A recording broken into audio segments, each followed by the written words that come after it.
উৎসবের আগে এটি ব্যবস্থা করি। আগে বাপ-মার কথা ভাবলেন? হ্যাঁ, ছেলে তো ছেলেও আছে, ছেলের কথা ছেলেরা পরে ছেলে টুকিটাকি কেউ ঘুরতে পারে, কিন্তু বাপ মা তো আর বুড়া মানুষ, আর কোথা যাবে? বাপ মার জন্য আগে ছেলে, বাপ মা জন্ম দিছে, তারা তখন বুড়ে হয়ে গেছে গা, ঠিক আছে। বাজেট নাই কোনো, 5,000 টাকা আছে, এখন দেখা যাক কি করা যায় আর কি। এই অবস্থা অবস্থা ভালো না, খুব কষ্ট চলতেছে এবার। অন্যান্য সিজনে যে একটা ভালো ইয়ারা ছিল, কিন্তু এবার এই সিজনে খুব আরো খারাপ। এই সিজনে খুব কষ্ট দিতেছে, সারাদিনে জমা উঠেছে, অনেক কষ্ট হিমশিম খেয়া দিতেছে। এটা জমা 1,000 টাকা একটা গাড়ি জমা, মালিকের 500, 400, 300 করে নেওয়া দিতে হন, এমন পরিস্থিতি হন।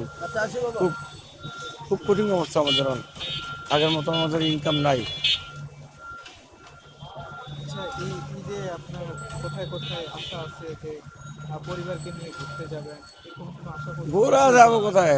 ঘোরা খাইতেই তো কষ্ট, তারপরও পুরা জায়গা যাবো কোথায়? বাপ মা আছে, আর ওই আশেপাশে ফ্যামিলি, আর ওই আত্মীয় স্বজন বাসায় বাড়তে যাবে, এই মামার বাসা আছে।